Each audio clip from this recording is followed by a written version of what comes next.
Welcome back to the channel. Today I'm going to be cleaning up JK forefront boots. Unfortunately, my first video didn't go through. I did the one on the left here, and when I went to check the video, I don't know what happened. So I'm going to go ahead and clean up the right one for you and show you how to clean up a JK forefront boot.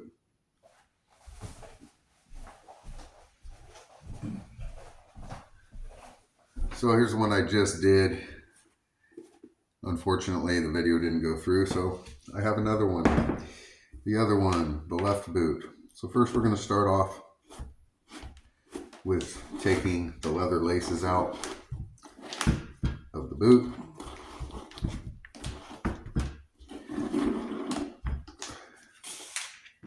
JKs make fantastic leather laces.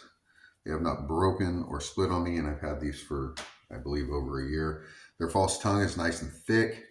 It's got a little loop on the inside here to put your laces so the tongue doesn't go left or right on you as much.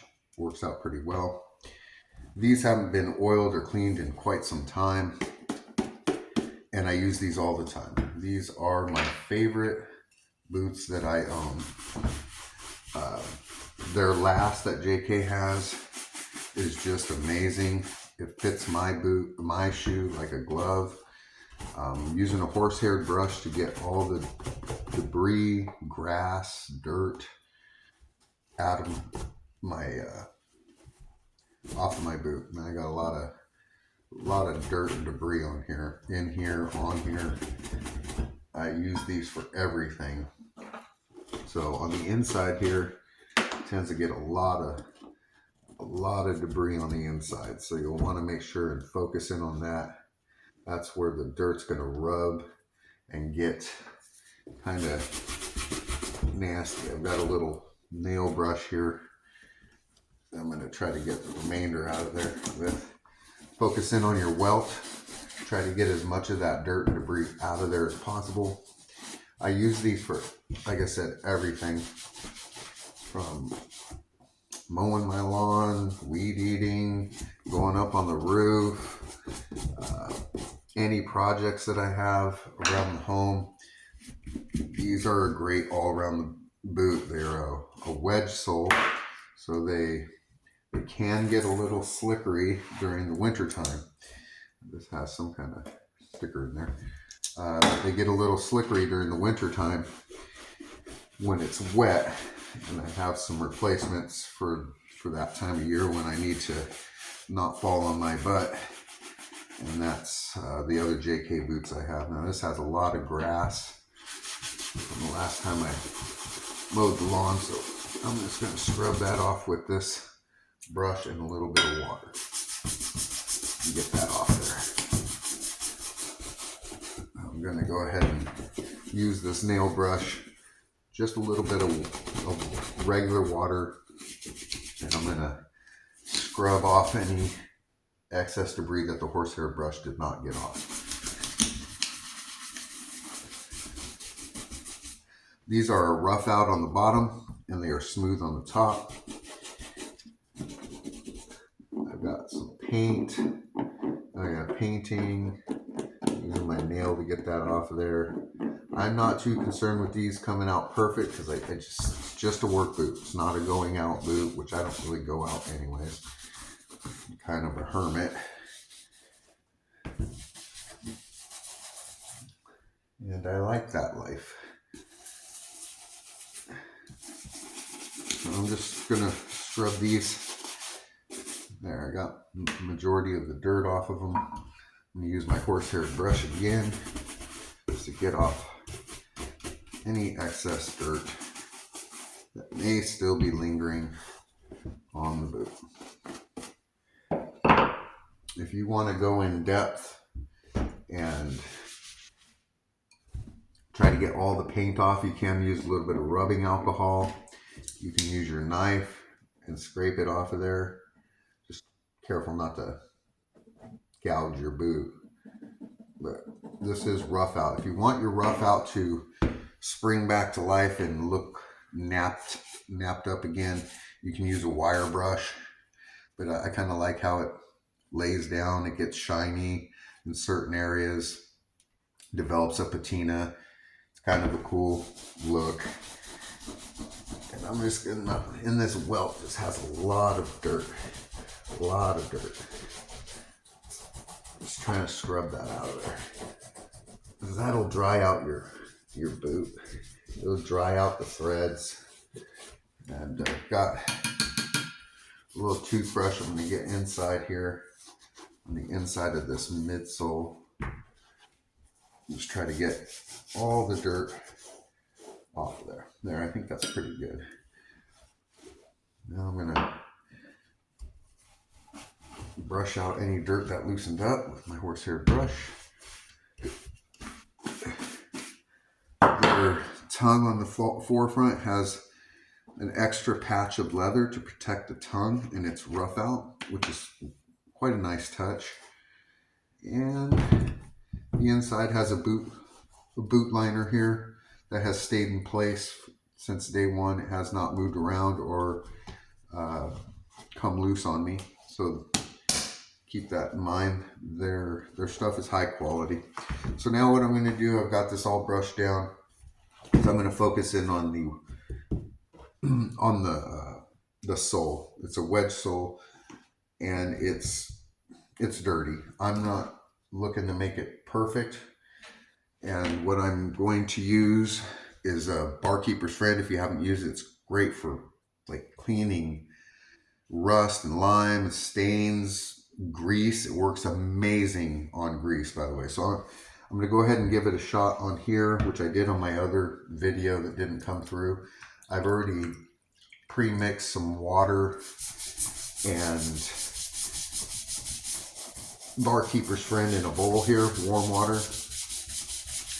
Now I'm going to give that a shot of the premix along with a little bit of straight Barkeeper's Friend.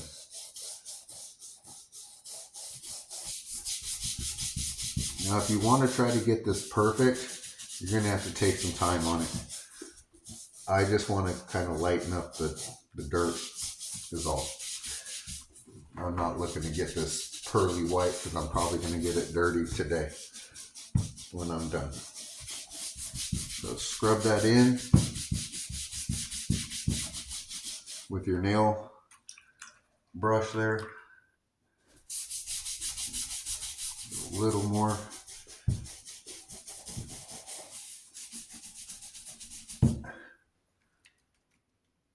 Let that wipe it off. Wipe it off. It's a little better. It's not perfect. Try it a little longer.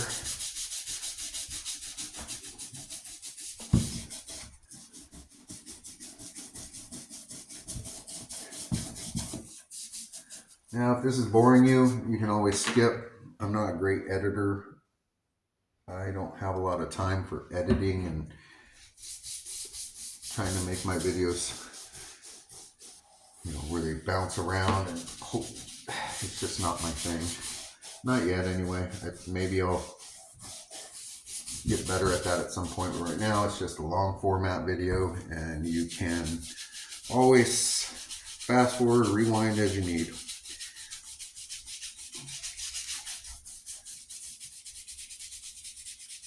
I think what you're going to see here on this next wipe down is a pretty big difference when I do this. Yeah. You can see the difference here between this side and this side. It's pretty significant, and it's good enough for what I'm looking to do. So I'm going to take this over to the other side. Wipe this in. I was going to do this in my workshop today, but it's raining pretty heavily, and all you could hear was the rain hitting the tin roof, and that's all you could hear, really. You could hear me talking, but it was pretty distracting. So I'm doing this on my dining room table with some mats.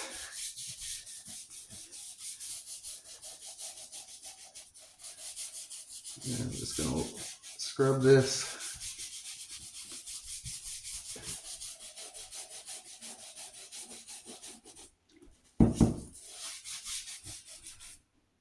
Now, JK's forefront comes with a Vibram wedge sole. It wears pretty quickly. It's not my favorite sole. When I have these resoled, I'm going to have them resoled with a Thorogood sole called the Maxwear wedge sole. And it is longer lasting. And in my opinion, having had Thorogoods, lots of them in the past, it's just as comfortable. JK does sew through the bottom of their wedge soles. It does not affect the sole at all from getting water into your boot. I have not experienced that, and I live in Oregon, so I would not worry about that at all. If it's a concern of yours, it shouldn't be. So I'm just going to give this a little more. The side's a little heavier on the grass and dirt.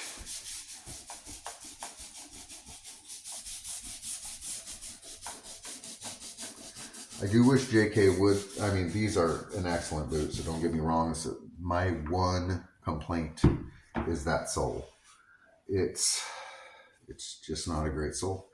It wears far too quickly, and then, you know, they're asking $300 plus shipping to resole it. And I just think that if you're wanting to do your customers right, give them a better sole so it lasts longer, and then when it comes time to resole it, they're not going to be like, oh my gosh, I just bought this boot 6, 8, 9 months ago, and now I got to spend $300 on a sole. All right, I think that's good. What I'm going to do, since this stuff is a little acidic, this Barkeeper's Friend, I'm just going to take some water in a rag, regular water, and wipe it down. I'm not sure how that's going to actually affect leather, the leather midsole, or the leather welt that I just got that residual on. But I'm going to see a considerable difference in the cleanliness of the outside of the sole. Yeah, totally. Yeah, it's good enough. It's good enough for me. So just dry it off a little bit with part of the rag that didn't get wet. Hopefully I'm not going off camera too much here. The next thing I'm going to use today is Hubbard's shoe oil. I like Obanoff's, Hubbard's. There's lots of brands of oil out there. And you're just going to get this all in your welt. This can get on your hands. It's not going to hurt you. And I'll be putting it on my hands here shortly. JK recommends not putting it on your eyelets and your speed hooks. You don't want that leather to loosen up your eyelets and speed hooks. So I'm going to follow their directions. I know other companies don't say that, but I'm going to follow that rule of theirs. And the residual oil that's left over, I will rub into the boot, and it'll get that area, but it won't saturate it. At this time is a good time to oil your leather insole if you choose to. Soften that leather up, not too much, just a little bit. It helps it from cracking. I do put my boots on a boot dryer every night, and that helps with any moisture that builds up during the day from wearing them. I wear Darn Tough wool socks, so the moisture problem isn't as bad as if you're wearing a cotton sock. Sizing on these, I recommend, for me personally, I am a 10.5 to 11 on the Brannock scale. It just depends upon who's measuring me, really. I've had both being told to me at different times. But I went with a 10D on these forefronts. I have 2 pairs of forefronts, and then I had 2 of my whites rebuilt by them. Excellent rebuilds. And I went with 10.5D because sometimes I'm going to be wearing thicker socks. And the 10.5D is what I'll do from here on out. Because I'm in Oregon, and during the summertime, I'll wear a thinner sock, but the extra length isn't really hurting anything. But during the winter, if I want to wear really thick socks with these boots, they're a little too snug. So I recommend, if you're an 11, like wear a pair of Nikes in 11 or whatever, go a half size down. Because that whole thing with a thumb's length between your toe and the end of the boot is fine when you first buy it. However, once that boot starts to curl up like this, your toe goes more towards the end of the boot, and that doesn't work necessarily well. When you've broken your boot in, then you're looking at your toe being a little too close to the end of the boot, and that extra little bit of length is not that much, so it works out for thicker socks, and that's my experience. So I'm just going to brush this in with a horsehair brush, and what residual is left over we'll get in this area with the eyelets and speed hooks without saturating it. Brush that in on the inside here, all inside the boot. I'm going to drop a little bit on my hand, and I'm just going to go inside the boot. I'm going to get that sock liner, that leather sock liner, all inside the boot. I'm going to take my horse-haired brush. I'll use this one. You just mix it around real good. Like again, you're not saturating it, you're just giving it a little bit of love. You don't want to oversaturate that area. Just make sure it's spread around. Yep, it is. And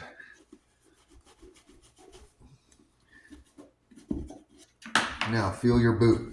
Do you have enough moisture? Did it dry up in any area where it's soaked in the leather, especially around the creases?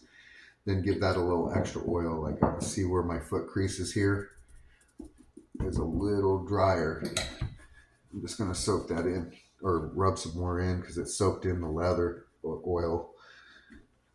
There we go. One more brush down.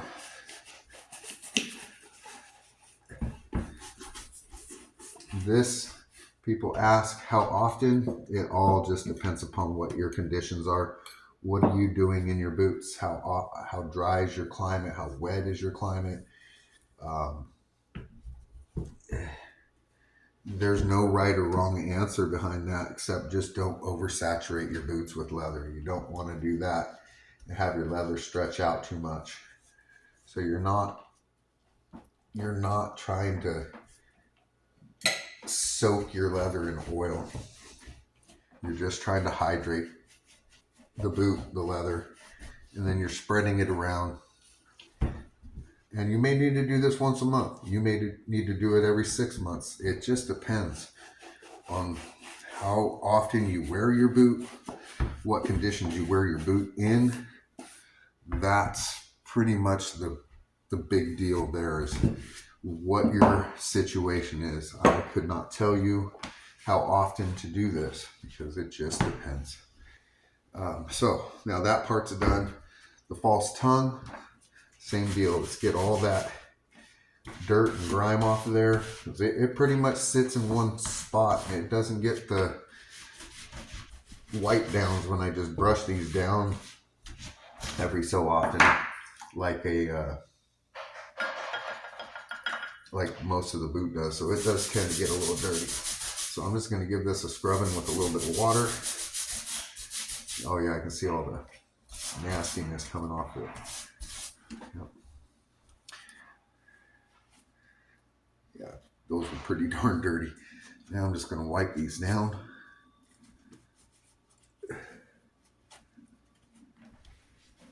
Okay, set those aside. Laces. I'm going to do the same thing. I'm just going to take the lace, wipe it through a rag, You can see all the dirt on that. And next, I'm going to take a dab of this boot oil, put it in my hand like this, and I'm going to go in a ball and rub that around. I'm going to take it through my hands with whatever residual oil is on my hands. A little more. Didn't have much left after that. Just take it through. All right.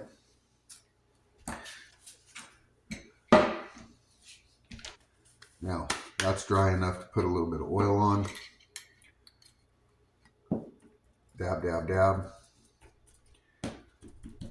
Dab, dab, dab. I'm gonna rub that in with my hands. What a great smell this has, this Hubbard's shoe boot oil. It's like you're at a campfire.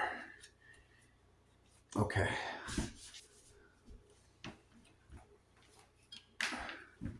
I'm gonna lace my boots back up.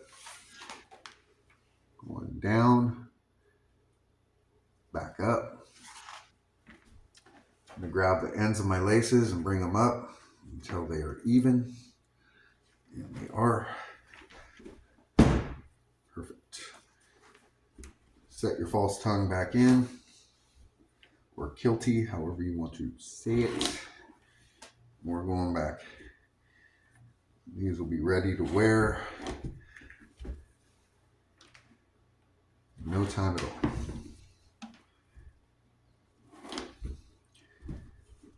Here's the spot where you're going to come back through that little cutout in the kiltie that they provide for you, which works out really well.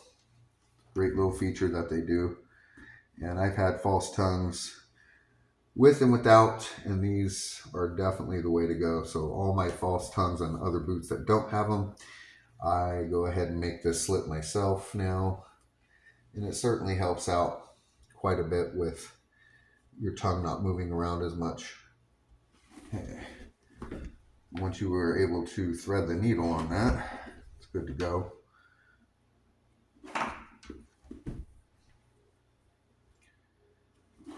Please, if you enjoy my videos, I do appreciate if you would like and subscribe. Helps out my channel quite a bit.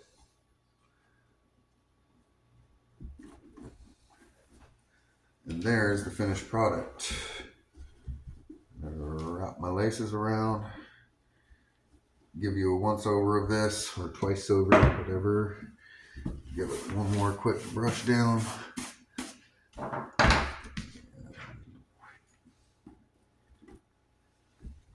There you go. Oiled up, ready to go back to work. Looking good. Get all that moisture off of there. There we go. Looking good. I'll be good to go for, now that summertime coming up. I probably won't do this for another 2 or 3 months. Just depends upon what situations I get myself in. Yeah, that turned out nice, and they smell wonderful. Go ahead and hit that like button, subscribe to the channel. Any comments you have, questions, concerns, hit me up. Thanks for watching. Thumbs up.